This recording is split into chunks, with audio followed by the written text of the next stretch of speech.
Good afternoon, guys. So again we are going to meet up for a small discussion. இப்போ current ட்ரெண்டில் வந்து பார்த்திங்கன்னா எல்லா இடத்துலையும் எல்லா பிஸ்னஸ் ஸ்கூல்லையும் வந்து they started using this term call case study. So அந்த கேஸ் ஸ்டடி அப்படின்னா என்ன அப்படின்னா, like we are going to take one live problem. அந்த லைவ் ப்ராப்ளம்க்கு we are going to discuss.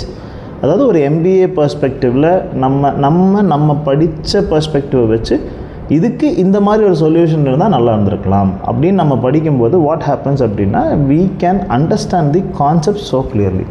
So that is the main agenda of bringing case study into an discussion, and அதை நம்ம record பண்ணிகிட்ருக்கோம். Okay, so today நம்ம என்ன case பற்றி பேச போகிறோம் அப்படின்னா, நமக்கு ரொம்ப பிடிச்ச விஷயம் UPI. ஓகே, ஸோ இன்றைக்கி யார் பாக்கெட்டில் யார் பர்ஸில் அமௌண்ட் இருக்குது அப்படின்னு பார்த்தா, எப்பேற்பட்ட கோடீஸ்வரம் பாக்கெட்டில் கூட பர்ஸில் அமௌண்ட் கிடையாது. ஒரு காலத்தில் there was a trend, card swipe பண்ணால் கெத்து, கார்டு தான் நம்ம கெத்துன்னு சொல்லி வச்சுருந்தோம். பட் இன்றைக்கி என்ன ஆகிடுச்சு, we take a phone, scan it, we make it. So that is called UPI, correct? So what is UPI? Unified Payment Interface. Okay. So அதில் 2016 this UPI is there. Okay. But நம்ம south இந்தியாவில் we started using UPI. I think it might be for the past 4 years max. 3-4 வருஷத்துக்குள்ள அந்த UPIன்ற ட்ரெண்டே ரொம்ப அதிகமாச்சு. அது வரைக்கும் நம்ம எல்லாருமே கேஷ் ட்ரான்சாக்ஷன்ஸ் தான் பண்ணிகிட்ருந்தோம். So I still remember one day in my life when I was doing my I was in another department, electrical departmentல ஒர்க் பண்ணும்போது we went to Noida with a team of students for a racing kart event. So அங்கே ஒரு பொட்டி கடை, அந்த பொட்டி கடையில் போயிட்டு we bought some batteries for the car. அதுக்காக போயிருந்தப்போ அங்கே போனால் it was, I think it should be 2017 or 18. அங்கே அந்த பேடிஎம்மோட ஸ்கேனர் வச்சுருந்தாங்க. அன்றைக்கி வந்து யார் இவன் பைத்தியக்காரன் இந்த மாதிரி ஒரு ஸ்கேனர் இங்கே வச்சுட்ருக்கான் அப்படின்னு நினச்சிட்டு இருந்தோம். பட் இன்றைக்கி ஈவன் சாதாரண ஒரு த்ரூண்டு ஒரு காய்கறி விற்கிறவங்க கூட இன்னைக்கு UPIக்கு மாறிட்டாங்க. So that is the power of digital transformation. So today we are going to discuss இதனால் பெனிஃபிட்ஸ் என்ன, இதனால் என்னென்ன பிரச்சனைகள் நம்ம ஃபேஸ் பண்ணியிருக்கோன்றதை we take one case and we are going to discuss. Okay, to start with I invite Yogi again to start. Thank you. So இப்போது UPI பற்றி பார்த்தோம். UPI வரதுக்கு முன்னாடி எப்படி இருந்துச்சு அப்படின்னா, UPI வரதுக்கு முன்னாடி மோஸ்ட்லி எல்லாருமே கேஷ் தான் டிபெண்ட் பண்ணியிருந்தாங்க. ATM cards and bank transfer இதுதான் வந்து மோஸ்ட்லி டிபெண்ட் பண்ணியிருந்தாங்க. இதில் இருக்கிற ப்ராப்ளம் என்னென்னா, இப்போ நான் ஒருத்தருக்கு பணம் அனுப்பணும் அப்படின்னா என்னால் டைரெக்டாக அனுப்ப முடியாது. நான் பேங்க்குக்கு போய் அக்கௌண்ட் நம்பர் கொடுத்து அவங்க அக்கௌண்ட் நம்பர் கொடுத்து இந்த மாதிரி ப்ராசஸ் ரொம்ப லாங். அப்புறம் பணம் போகிறதும் லேட்டாக தான் போகும். இதெல்லாம் ஒரு சிவியர் ப்ராப்ளமாக இருந்துச்சு. அப்புறம் கடைக்கு போகிறோம் அப்படின்னா நம்மகிட்ட சேஞ்ச் இருக்காது. நம்மகிட்ட 500 நம்ம எடுத்துகிட்டு போவோம், 100 தான் இருக்கும். அங்கே கேட்டு சேஞ்ச் இருக்காதுன்னு சொல்லுவாங்க. அப்போது நிறைய பேர்த்திட்ட பெருசாகவும் கார்டு இல்லை, சில பேர் தான் கார்டு வச்சுருந்தாங்க. அப்படியே கார்டு வச்சுருந்தாலும் அவங்க கார்டு ஸ்வைப் பண்ணுற மிஷின் வச்சுருக்க மாட்டாங்க. இந்த மாதிரி நிறைய பிரச்சனை இருந்துச்சு. அண்டு இந்த சின்ன சின்ன கடைக்காரங்களும் ஒன்லி கேஷ் மட்டும்தான் வச்சுருந்தாங்க. அவங்க பேரில் பேங்க் அக்கௌண்ட் கூட இருக்காது. ஸோ இதெல்லாம் UPI வரதுக்கு முன்னாடி இப்படி இருக்கும்போது ரொம்ப எல்லாமே ஸ்லோவாக தான் இருந்துச்சு. இப்போ மணி ஒரு இடத்துலேருந்து இன்னொரு இடத்துக்கு போகிறதா இருக்கட்டும், எல்லாமே மோஸ்ட்லி ஸ்லோ ப்ராசஸாக இருந்துச்சு. இந்தியா ஒரு க்ரோயிங் ஸ்டேஜில் இந்த மாதிரி மணி ஸ்லோவாக ட்ரான்ஸ்ஃபர் ஆகுது ஒரு பெரிய ட்ராபேக்காக இருந்துச்சு. அப்போ தான் UPI வந்துச்சு. UPI எப்படி ஒர்க் ஆகுது? நெக்ஸ்ட் UPI எப்படி ஒர்க் ஆகுது அப்படின்னு இந்தியாவில் எப்படி ஒர்க் ஆகுதுன்னு பார்க்க போகிறோம்.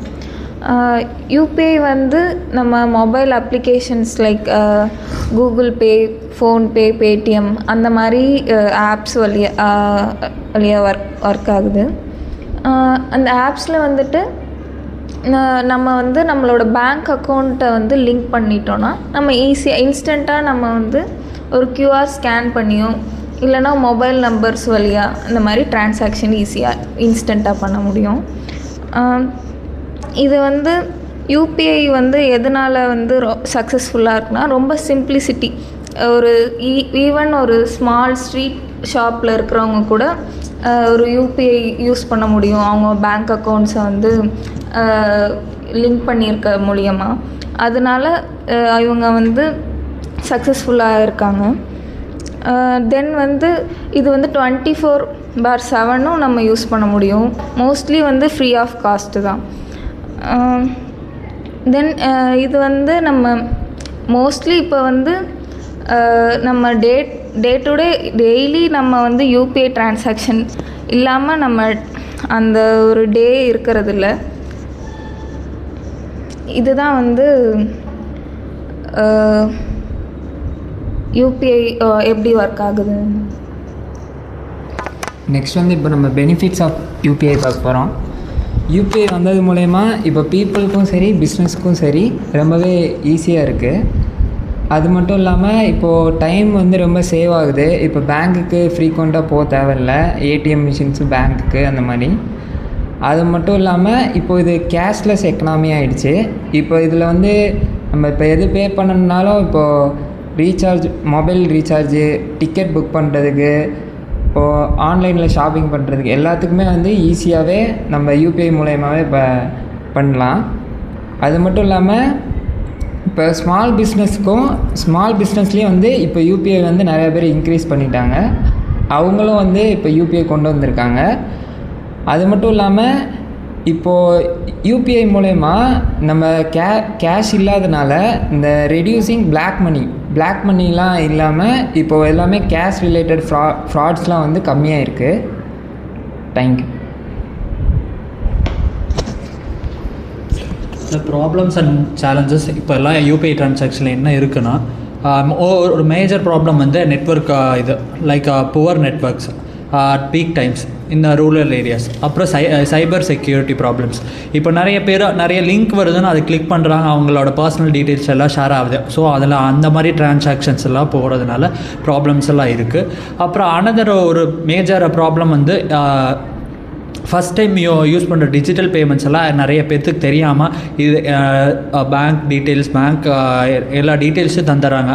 ஸோ அது மாதிரி இதெல்லாம் இந்த ப்ராப்ளம்ஸ் இருக்குது. அப்புறம் டெக்னிக்கல் இஷ்யூ மேஜராகவே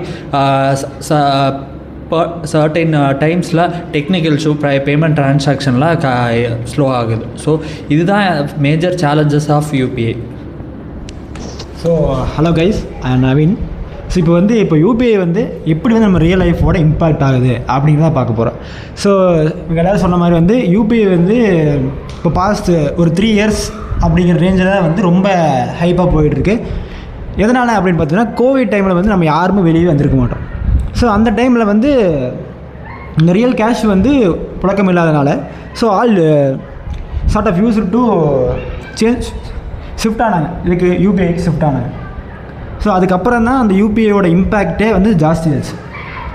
ஸோ இது வந்து யூபிஐயோட எப்படி ரியல் லைஃப்பில் கனெக்ட் பண்ணலான்னு பார்த்தீங்கன்னா, இப்போ நான் என்ன எக்ஸாம்பிள் எடுத்துக்கிறேன். இப்போ நானே பஸ்ஸில் வரேன்னா கூட டெய்லி வந்து அங்கேருந்து இங்கே வரணுன்னா ஒரு 15 ருபீஸ் சேஞ்ச் வேணும். இப்போ நான் ஒவ்வொரு டைம் 100 ரூபா நோட்டு கொடுக்கும்போது அவங்ககிட்ட கண்டக்டர்கிட்ட நம்ம திட்டு வாங்கணும். ஸோ இப்போ யூபிஐ வந்ததுக்கப்புறம் டேரெக்டாக ஒரே ஒரு டக்குன்னு ஸ்கேன் பண்ணிவிட்டு நம்ம டிக்கெட் வாங்கிக்கலாம். ஸோ இது மாதிரி ரியல் லைஃப்பில் நிறைய இம்பேக்ட் ஆகுது. இப்போ கூட டீ கடையில் கூட எடுத்துக்கங்களேன். இப்போ டீ 12 ரூபான்னா நம்ம அந்த 2 ரூபா சேஞ்ச் வச்சுருக்கணும். அப்படி இல்லைன்னா பேசுவாங்க, இல்லாட்டாவது கான்வர்சேஷன் போகும். அந்த மாதிரி டைமில் இந்த யூபிஐ இது வந்து கியூஆர் கோடு வந்து ரொம்ப ஹெல்ப்ஃபுல்லாக இருக்குது. அது மட்டும் இல்லாமல் இந்த தெஃப்ட்டில் நடக்குதுல்ல, இப்போ ரியல் கேஷ் ஹார்ட் கேஷ் இருக்கும்போது நிறைய தெஃப்ட் நடக்குது. யூபிஐ வந்தனால அந்த தெஃப்ட் குறையுது. இந்த டிஜிட்டல் தெஃப்ட்லாம் நடக்குது, பட் இருந்தாலும் மோஸ்ட் ஆஃப் நடக்கிறது இல்லை. ஸோ என்னை பொறுத்தளவுக்கு வந்து யூபிஐ வந்து ரியலாக இம்பேக்ட்ஃபுல் தான். So thank you. Okay, that was so good. So UPI பற்றியான டிஸ்கஷன்ஸ் எல்லாமே நம்ம பண்ணோம். ஸோ எந்த ஒரு ப்ராடக்ட் எடுத்தாலும் we will be having pros and cons as well. Okay, so அது எப்படி யூஸ் பண்ணுறோம், என்ன தேவைக்கு யூஸ் பண்ணுறோம், எப்படியெல்லாம் நம்ம அதை கரெக்டாக யூஸ் பண்ணுறோன்றது தான் நம்மளுடைய responsibility. So when we discuss on case of UPI-ன்னு பற்றி பேசும்போது it has 50% pros and 50% cons. So அது எந்த அளவுக்கு எஃபிஷியண்ட்டாக யூஸ் பண்ணுறோம் அப்படின்றது it is all up to us, and we have to educate all our family members to be very cautious for all these whatever cons happens when we use UPI. Okay, so thank you so much. Good day to all of you.